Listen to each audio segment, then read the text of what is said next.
इस वक्त मेरे साथ अहमद अली मौजूद है। अहमद अली की डेथ हो जाती है। डेथ के बाद इनके कफन दफन का इंतजाम किया जाता है। 3 से 4 घंटे के बाद अहमद अली जो है मौत जाना तौर पर दोबारा जिंदा हो जाते हैं। मेरा टाइम आ गया है, तो मुझे बस इतना याद है कि मैं कलमा तैयबा का विर्द कर रहा था और मेरे पाँव में से जैसे मूवमेंट नहीं हो रही थी और जान निकल गई थी। लेकिन मुझे एक लम्हा याद है कि जैसे मैंने अपनी ही बॉडी को खुद से बेहिस पड़े हुए देखा था। और अस्सलाम वालेकुम रहमतुल्लाहि व बरकातुहू। बिडानी अपडेट के साथ मैं हूं मोहम्मद जुनैद खान।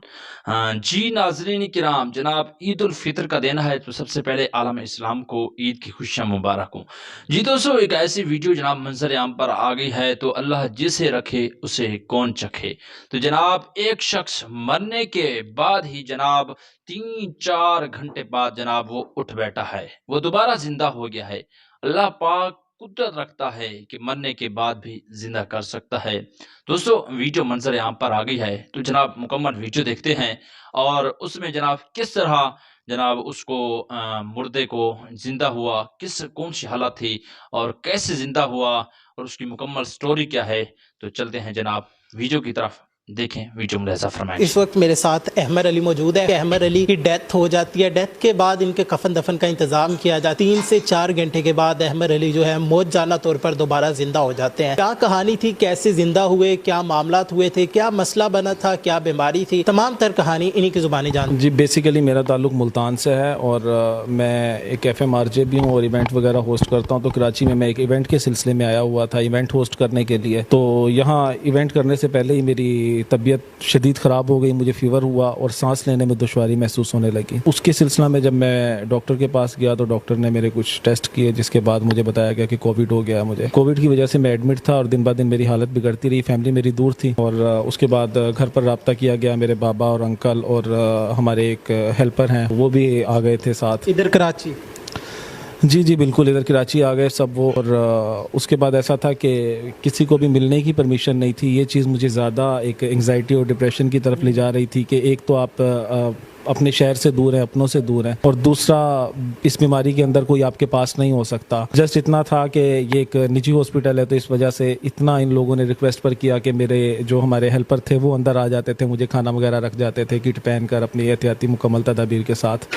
तो बस यही सब कुछ चल रहा था। तो इस दौरान ऐसा हुआ कि मेरी हालत बिगड़ना शुरू हो गई। हालांकि ज़्यादा अरसा तवील नहीं हुआ था इसको, 2-4 दिन के अंदर अंदर ही सांस लेने में शदीद दुश्वारी होने लगी। वेंटिलेटर पर मुझे ले गए, लेकिन उसी दौरान मुझे महसूस होने लगा कि अब शायद मेरा टाइम करीब आ गया है। क्या हालत थी, महसूस क्या होता था तब, क्या कैफियत थी कि जब बंदा इस हालत में होता है तो अल्लाह पाक के बहुत करीब हो जाता है? नहीं यार, वैसे तो मैं बहुत गुनाहगार सा बंदा हूँ, पता नहीं कौन सी नेकी कौन सी चीज़ मेरी काम आ गई। लेकिन मैं बेसिकली बताऊँ तो मुझे जो फीलिंग्स आ रही थी सबसे ज़्यादा मुझे अपनी अम्मा का, अपनी वालदा का ख्याल आ रहा था, क्योंकि मैं अपनी वालदा का इकलौता बेटा हूँ और मैं सोचता था कि मेरे बाद मेरी मदर का क्या होगा। इस चीज़ को सोच कर ना तो मैं एक बड़ा परेशान था। और अम्मा यहाँ पर थी भी नहीं, तो मैंने उनके लिए एक वीडियो मैसेज तैयार किया अम्मा के लिए, जो शायद मेरे जज्बात थे, मेरी फीलिंग्स थी। और वो हमारा जो हेल्पर है, वो जो मेरी टेक केयर भी कर रहा था, उसने वो वीडियो मैसेज मेरे अकाउंट के ऊपर अपलोड कर दिया, पोस्ट कर दिया। क्योंकि मेरे अमूमन जितने भी सोशल मीडिया अकाउंट्स हैं वही मैनेज कर रहा होता है उन चीज़ों को आगे पीछे भी। तो उसके बाद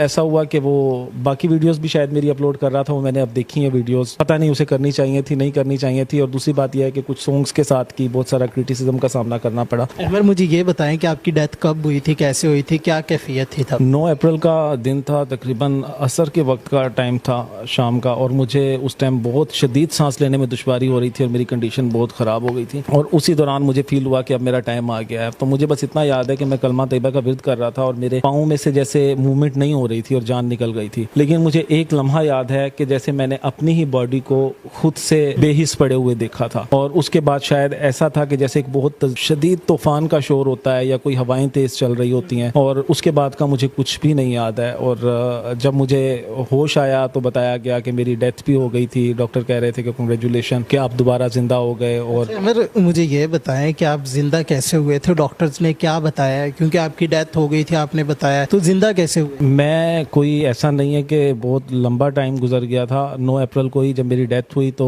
मेरे आबाई शहर के अंदर मेरी तदफीन का बंदोबस्त शुरू कर दिया था उन्होंने। एम्बुलेंस में शिफ्ट करने लगे ना तो वाइड बॉय का एक का थोड़ा ध्यान भटका शिफ्ट करते वक्त, तो मेरा बाजू एम्बुलेंस के साथ लगा। तो उसी दौरान वो शायद पेन की कैफियत थी या क्या था, मेरी बॉडी ने मूवमेंट की उस टाइम पर। तो कहा यह जाता है कि उसके बाद डॉक्टरों ने दोबारा से मेरा तिब्बी मुआयना किया, चेकअप किया, तो कहा जा रहा था कि उससे पहले आप फिर बेहोशी की हालत में थे, आपकी डेथ नहीं हुई है कैसे? पता नहीं उसी टाइम पर जिंदगी दोबारा मिली या बेहोशी की कैफियत में था, जो कुछ भी हुआ अल्लाह बेहतर जानता है। लेकिन हाँ, मुझे इतना याद है कि जो उस टाइम पर मूवमेंट हुई थी कि मैंने अपने आप को खुद से देखा था। अमर, मुझे ये बताएं कि जब आप दोबारा जिंदा हो गए हैं तो इर्द गिर्द वाले जो लोग थे उनका क्या रिएक्शन था? बाबा कहते हैं एक पल के लिए तो तुमने सबको डरा दिया था, इर्द गिर्द के लोग तो दूर भाग गए थे, लेकिन बाप तो बाप होता है ना। तो बाबा ने गले से लगा लिया मुझे और उसके बाद डॉक्टर्स ने बाबा को साइड पर किया और मेरा दोबारा से चेकअप किया, तसल्ली की। तो उन्होंने कहा कि जी बिल्कुल इनकी ज़िंदगी दोबारा से आ गई है, अल्लाह ताला ने मुआज़ा कर दिया है, इट्स अ मेरिकल। और उसके बाद मेरा ट्रीटमेंट चला है अब अल्हम्दुलिल्लाह मैं बहुत बहुत बेटर फील कर रहा हूँ। बिल्कुल नाज़रीन, हमारे साथ अहमद अली मौजूद थे जिनकी कहानी आपने जानी कि जिसे अल्लाह रखे उसे कौन चखे। इनकी डेथ हो जाती है लेकिन मौजज़ाना तौर पर ये 3 घंटे बाद दोबारा से एम्बुलेंस में इन्हें शिफ्ट किया जा रहा होता है, तो इनका हाथ एम्बुलेंस के साथ लगता है तो ये ज़िंदा हो जाता है। जी दोस्तों, आपने ये वीडियो मुलाहजा फरमाई। तो दोस्तों, जिसे अल्लाह रखे उसे कौन चखे। अल्लाह पाक अगर चाहे तो मरे हुए इंसान को ज़िंदा कर सकता है, तो अल्लाह पाक की कुदरत है। अल्लाह पाक ज़िंदा को मार सकता है, अल्लाह पाक की कुदरत है। तो उम्मीद है ये वीडियो आपको काफ़ी पसंद आएगी। तो जनाब, इसी तरह की वीडियो देखने के लिए हमारे चैनल को लाइक कर सब्सक्राइब कर दीजिए। अपने मेज़बान मोहम्मद जुनैद को दीजिए इजाज़त। फिर मिलेंगे किसी अच्छी वीडियो के साथ। अल्लाह के बाद।